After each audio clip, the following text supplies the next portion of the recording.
All right, guys, what's going on? Welcome back to the Everything Cultural Podcast. Today, me and Nick are on 2024 preview and prediction for the North Carolina Tar Heels. Looking at this coaching staff, Mac Brown, 107-73 career record at UNC. His second stint so far. Chip Lindsey, second year in the role as OC. G.F. Collins, Charlton Warren as defensive coordinators, following the dismissal of Gene Chizik. 4+ losses each season since 2019. They've lost 4 straight bowl games as well. And then Drake May, though, was taken number 3 overall this past year. Looking at this offense, they kind of, weren't as good as we thought they probably should have been. They really, truthfully, Nick, should have been putting up about 40 per game.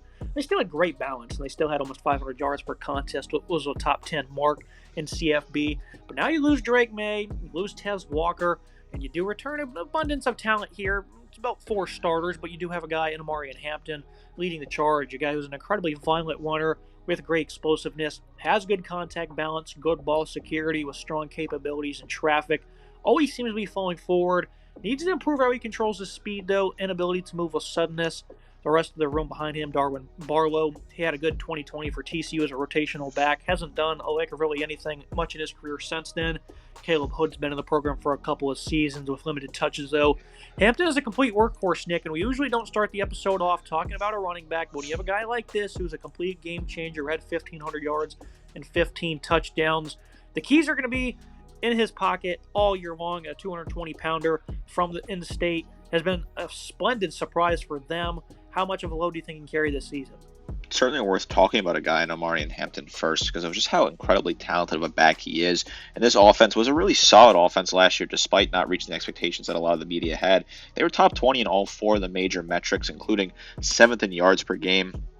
And we're a top 20 rushing attack in the nation, mostly relying on Hampton as well as some help from Drake May. Hampton had 1,500 yards rushing, 5.9 yards per carry, which is a very impressive stat in my opinion, and 15 touchdowns on the ground. Plus, he also had 29 receptions out of the backfield for 222 yards and a score. So he's a really do-it-all kind of back, a big physical back that can do a lot for your offense. A very exciting player to watch. This guy can really do a lot. They return him and a ton of production. Very nice to see. I think the room behind him, I think Barlow and Hood are not terrible either. I think Hood, he was okay in some of his limited touches. He had a touchdown on one of his 15 touches last year. Plus, you add in another guy in Barlow who had some good experience in the past. It's a nice running back room with some good balance that will continue to hit the ground hard and get a lot of yards per game.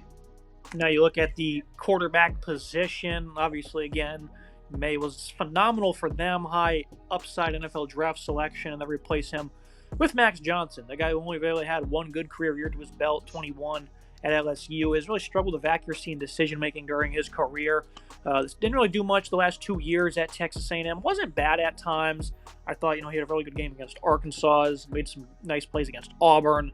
That was about it, though. And I guess he had a 300-yard game against Ole Miss. But other than that, this is a guy who's just an average quarterback, Nick. They have Jacoby Criswell returning to UNC. Went to Arkansas for a year. Transfers back into the program. Has great arm strength and release. Is pretty good. Has nice experience, again, at the school in terms of just practicing in this system. They have Connor Harrell, who started in the bowl game. Struggled immensely as a true freshman. I think Criswell should honestly make a push to be the starter, Nick. I don't think Max Johnson's great. Obviously, you have to do something in the portal when you lose a guy like Drake May. I definitely feel like they could have made some offers to some better guys out there, and instead they walk away with, again, an average quarterback who's only had one good season, and it's been a while since that occurred. Max Johnson's on his 3rd school now, and I really don't think it's worked out great for him so far. He had a really good season at LSU in 2021. That's the season that people really remember. 2,800 yards passing, 27 touchdowns, and 6 picks. Didn't really do a whole lot in 2022, battled injuries, and then last year as a full-time starter for A&M, 1,400 yards passing, 9 touchdowns, 5 picks. Very inaccurate at times, looked very uncomfortable, didn't really do a whole lot, wasn't able to run the ball at all last year either. This is a guy that has a decent frame at 6'5", 225, has a nice arm, but struggles with that accuracy. While you also have Jacoby Criswell on the roster as well, who comes in from Arkansas. He's at 6'1", 230, which I think is a very interesting sort of frame and size when you look at it. He did not play a whole lot at Arkansas after previously being at UNC and then transferring back after spending that 1 year at Arkansas where not a whole lot happened for him. This is a really interesting quarterback room. I'm assuming Max Johnson is going to get the start, but I don't really trust an offense led by him. I think he's inaccurate, not enough has plenty of experience, but not enough good experience, not enough good statistical output at Texas A&M for me to be confident in a guy like him. Hoover's the starter, has a good wide receiver room. J.J. Jones returns as the best outside pass catcher for them. 6'2", 210 with great hands. Gavin Blackwell played good bit last season, but didn't see much production. Thought Nate McCollum was a great add. Had a respectable season. Didn't have the strongest year like I thought he would, though. Should be an immensely important player this year in the slot. Kobe Paysour was on fire through 5 games before getting hurt. He's going to provide good versatility at 6'1", 190. Chris Culver, a high-end 4-star recruit, barely played last season. Should get on the field this fall. Pretty deep room here. Also have a great tight end group. John Copenhaver was good. Struggled bad as a blocker. The same goes for Bryson Nesbitt, who was a phenomenal pass-catching tight end. Very deep group here, Nick. Whoever the quarterback is, they're going to have opportunities to succeed. This is a wide receiver room that is very strong and can do certainly a lot. J.J. Jones is an incredible wide receiver, 711 total receiving yards, 15.5 yards per grab, and 3 scores from Nate McCollum, 469 yards receiving, 10.7, and 1 score. Kobe Paysour, 282, 12.8, and 3. John Copenhaver, a really strong physical tight end, 279, 15.5, and 4 scores. Amarian Hampton, previously, like I mentioned, is really good as a receiver as well. And then Gavin Blackwell had 9 receptions for 166 yards, 18.4 yards to grab. Chris Culver caught a touchdown last year as well. So they returned a lot of production, a lot of different wide receivers that caught passes last year, plus a nice tight end and has good experience. I think this is a really solid room. Whichever quarterback's throwing them, they have plenty of great weapons at their disposal. Looking at the offensive line, they pick up Howard Sampson from UNT. Barely played last year. He's going to battle with Jarvis Hicks, who didn't play last season either. Will be the options at left tackle. Jonathan Adorno didn't play very much, but when he did, it was awful. Likely to slot in the left guard. Austin Blazik spent 3 seasons at Georgia. Saw 158 snaps at all different spots on the O-line. So a guy at 6'5", 310 who has good versatility. Willie Lampkin from Coastal Carolina had an elite season at right guard for the Tar Heels last season. Was expected to be a strong contributor, and he ended up doing so. Trayvon Green played only 40 snaps last year and will now take over at right tackle. 6'7", and 340 pounds for him. Ja'Kiah Leftwich was no good for Georgia Tech in 2 seasons. Will push him for the starting nod. North Carolina O-line wasn't very good last season. A lot more youth now being inserted could lead to an even bigger recession. And something I've just noticed, instead of just the same year after year with Mac Brown, the offensive line seems to be the same. I can't remember what year it was, but I remember the point I made is they had 2 or 3 guys going to the NFL in one draft, and they still were towards the bottom of college football in terms of production allowed. So this is just something, even when they have good players, and we'll talk about it on the defense, Nick, they have good players, they just don't seem to get a lot out of them. This is an offensive line that is not a very good unit and certainly a weak part of this offense. Howard Sampson comes over looking to start at left tackle. He's a guy that's had some experience at previous stops, and now he's going to try and hold down that line. He was previously at North Texas. Not a bad ad. Jonathan Adorno was not good at left guard or at left tackle. They're playing him at left guard. Austin Blasky comes over as a guy that's another transfer, a guy with some experience as a graduate senior. He's been around the sport for a while. Previously, he was at Georgia, but didn't play a whole lot. And then Willie Lampkin was not great. Trayvon Green was not great either. 2 guys with some experience. This offensive line worries me. I think it's a unit that's definitely weak for this offense. Now look at the final verdict for this unit. Tar Heels scheme has been tough to slow down for a couple of seasons. Hampton's going to have heavy lifting to do for this offense. Really like the wide receiver group. The offensive line is going to be shaky, and I'm not a fan of Max Johnson one bit. I thought he was all right at LSU, but has really struggled since. Criswell should be given an opportunity at some point. Look at the defensive side of the ball. Same story, different year. They returned 7 starters, but they weren't very good. Towards the bottom of college football in most statistics, almost outside the top 100 and a lot of different things. Added only 2 guys in the portal. You start with defensive end Kamari and Rucker, though, a guy who's really good versus the run in terms of discipline. Has versatility, good agility, has nice speed and finesse. A 6'1", 257. Size isn't all that great. The length isn't ideal. Needs to showcase more consistent explosiveness as well. Around him is also a veteran group that returns. Desmond Evans, 6'6", 270. He's always been a respectable edge player. Bayou Atkinson's at the exact same size as him, made occasional negative plays. Did well versus the run in his redshirt freshman season. Mully Heimrich didn't play a season ago. Should see a solid role for this defensive line. The interior consists of Kevin Hester, 6'4", 315. He's been a solid player versus the run as well. Barely records negative plays, though. Javari Retiz struggled a good bit last season as another senior, though. And then they have an ex-5-star here, Travis Shaw, who's been unable to really showcase much in his career this far. And I think Joshua Harris from Ole Miss is a pretty good ad. He doesn't have much stamina. He's proven to be a good run defender, though. Good gap clogger there. What do you make of this defensive line, Nick? Because I was highly impressed with what they did against South Carolina in the season opener last year. was finally able to see them impress, living up to their expectations. You didn't see that much the rest of the season, where they had 16 tackles for loss in that game. They only broke 7 one more time the rest of the year, and that was against an FCS opponent in terms of tackles for loss. So a big outlier there, but when they get matchups like that, they completely crave them up. We need to see this on a more consistent basis, though. We do need to see this more consistently from this team. I do think having a guy in Rucker is a really solid returning piece. 61 total tackles, 15 tackles for loss, 8.5 sacks, plus a pass breakup. Good numbers for him, a good veteran leader there. I like what he can do at that jack position. I think he's a really strong physical piece. Desmond Evans, 33 total tackles, 3.5 tackles for loss, 3 sacks, plus 5 pass breakups. Decent numbers there. Javarian Ritzy, 25 total tackles, 1 sack, 1 pass breakup, 1 forced fumble for him. Solid numbers. Travis Shaw, 11 total tackles in rotational appearances. Kevin Hester Jr., 30 total tackles for him as well. So there's some decent pieces here, some different guys he moved around. Desmond Evans had 5 pass breakups last year as well. So there's some solid pieces. Travis Shaw is not bad if he can get, stay fully healthy and get on the field outside of more snaps for him this year. I like what they have in Rucker, a good leader on this defensive line at that jack position. Should be able to get in the backfield and get a nice amount of tackles for loss and sacks. Looking at the middle of this defense, the linebackers have really just had to do a lot of heavy lifting. Cedric Gray had phenomenal numbers for a couple of seasons. Cedar Parks, Power Echols, though, was also very good, especially versus the run, and even showed good consistency and coverage. Lots of youth around him, though. Amari Campbell wasn't all that bad in his 100-plus snaps. Michael Short didn't play only a few snaps really during his true freshman season. Caleb Lavelle preserved his red shirt, also barely seeing the field last fall. Pretty weak linebacking room altogether, at least on paper here, Nick. And again, you have a great player in Echols who's going to do good work for them, but the depth behind him doesn't provide much of the same. The loss of Cedric Gay will certainly be felt.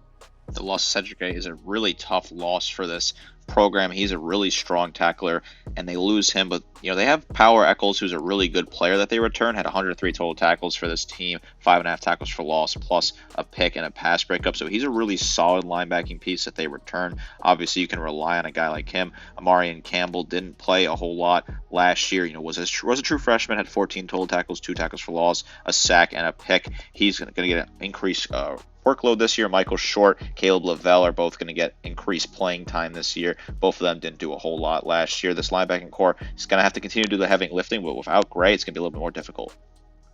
Now you look at the secondary, Marcus Allen saw extensive action as a starting corner last season. It was pretty admirable in coverage. Struggled versus the run. It was a pretty poor tackler, though. Same goes for Elijah Huzzy, who was good in coverage and in the slot, but didn't do much in other facets. Backup Trey Miller saw a few snaps last season, while they added a JUCO transfer and Trinity Stewart, DeAndre Boykins, who didn't play last fall, but was the starting slot in 22. Got absolutely burned in coverage. Appears to be back for that role this season, so we'll see what kind of improvements he can showcase. Safety group does feature a great addition in Jakeem Harris, who has been a very consistent player in his career while at NC State. Pretty good player there. Antavius Lane returns, being pretty sound versus the run in his own right. Will Hardy was averaging his near 250 snaps. Caleb Cost and Major Bird didn't play all that much last season. Secondary was 94th nationally. I think it's the best they've been in a long time against the pass. Nick Harris, he's going to be a big leader for them. Overall, you return a good bit of experience. They should march forward a little bit. I don't think they're ever going to, reach elite standards or be top half of the conference. They can provide some nice plays for you from time to time. That's certainly what you need in terms of establishing a consistent basis to improving on this side of the ball. This is a unit that has some decent pieces, but I don't think they have enough to be that super strong unit. Octavius Lane, 62 total tackles, 3 tackles for loss for him, plus a pack breakups. Marcus Allen was a really solid coverage asset, 8 pass breakups, a pick, and 49 total tackles, plus Ajayi Huzzy, 6 pass breakups, 3 interceptions for him, and 42 total tackles. Those are 3 solid returning pieces there. Some other pieces they have plugging in. DeAndre Boykins, what's he going to look like this year at that star position? Jakeem Harris is a decent add. The secondary unit wasn't great last year. They weren't terrible. They're not a bad unit. I think they have some decent pieces. They'll be better this year, but I'm not sure how much better. Looking at the defensive verdict, the Tar Heels D is just been unable to work its way into a unit capable of allowing them to properly compete for this conference. That's why I've always been hesitant on this team. They still have a D-line capable of providing quality play on a weekly basis. Linebacking group is a major concern, though, while the pass defense doesn't have much intrigue in terms of showcasing great improvements. I think they can showcase some marginal ones at best. Look at the final prediction. Again, Nick, I've never jumped into the hype the Tar Heels have gotten in specific seasons under Mac Brown, regardless of what they had on offense. Now they have Max Johnson under center. UNC's defense is just an average unit, may even regress with no Cedric Gray and his elite play. Defensive line, again, has the potential to play better, but I've been saying that for a couple of years now, and they're probably about to lose all these guys because they're all veterans. 7-8 wins max, nothing special here. I think UNC is going to get clobbered week 1 against Minnesota. I just don't think this is a very good team. I think they'll certainly benefit from a softer schedule in the first half. Back half, they'll certainly feel that a little bit more to drop them down to 7-5. I think they may even lose the conference opener at Duke, at the end of September. I'm just not a big fan of this team. I think Mac Brown is a very good coach. Obviously he's much older. This isn't the Texas days. I thought he was a good commentator when he was on ESPN, but this is a team that will make a bowl game every year, Nick. They're not going to accomplish much more than that. And if you're picking them to do so, pay more attention because this team's just not capable. I think this team is exactly, what they are at this point. They're going to be, 7-5, 8-4. That's kind of where they belong. They'll make a bowl game and lose that bowl game. That's kind of what's been with Mac Brown. He's certainly over the hill at this moment in time, has not been able to really produce winning results up in Carolina compared to his days at Texas. I really was shocked he came out of retirement to coach this team, and it hasn't made a whole lot of sense for me. They had a great offense last year with Drake May and a great amount of weapons. Were unable to get a whole lot done. I don't think they'll be able to do much this year. I think they're going to lose to Minnesota week 1. I think that's a very easy win for Minnesota on that Thursday night. The schedule's not very difficult, which is why 7 wins is pretty easy for this team to get to. I don't trust the quarterback potential options. I don't think either of them are very good. I don't know what either of them will be able to do, whoever they go with. Hampton obviously is must-watch TV and a really solid back. The wide receiver room is deep with a lot of different players. The offensive line worries me, though. I'm not sure what that blocking is going to look like. The defense has some solid pieces on the D-line. The secondary worries me a little bit. Also, linebacking core is very young. This is a team that's just a middle-of-the-road ACC team. You know what you're going to get with North Carolina. They'll get to 7 wins, make a bowl game, and lose that bowl game. Rinse and repeat. Nothing new in Chapel Hill. Yeah, I kind of want to point out how, regardless of the talent they have, because even when they've landed some big-time names, they just don't seem to get much out of them. Travis Shaw, like we just said, hasn't done anything. He's pretty forgotten. Tony Grimes was a former 5-star. Everyone wanted him. He's now at UNLV. Drake May was, a number 3 overall pick, but he was awful in his final 2 career games. Didn't really seem to give much of a care in the world, and he really never seemed to elevate his play too many times last year like we thought he would. He had a couple of, multi-touchdown games, a few 400-yard games as well, so he was still great at times, but you had him winning the Heisman, Nick, and he came nowhere near that. He just did not seem to play at the level we expected him to. Something just seems to be in the water here. It's maybe the basketball team's crowding all of that because the football team just does not seem to get the potential out of these guys they should. Certainly disappointing. I had Drake May winning the Heisman last year. Didn't work out. I really thought he had the absolute potential to do so, and obviously that potential was there. He was drafted 3rd overall, so obviously the Patriots see the potential that I saw in him. Just didn't work out at UNC. This team is just a middle-of-the-road team. They're kind of doomed to mediocrity, and that's certainly where they're at, but maybe you're right. Maybe they're paying the price for having a basketball program that's been a dominant powerhouse in the sport for the better part of 20, 30 years. That's going to be it for today's episode. As always, Nick, appreciate you joining me breaking down UNC. Looking forward to watching the Tar Heels this year. Make sure you guys like, comment, subscribe. See you next time.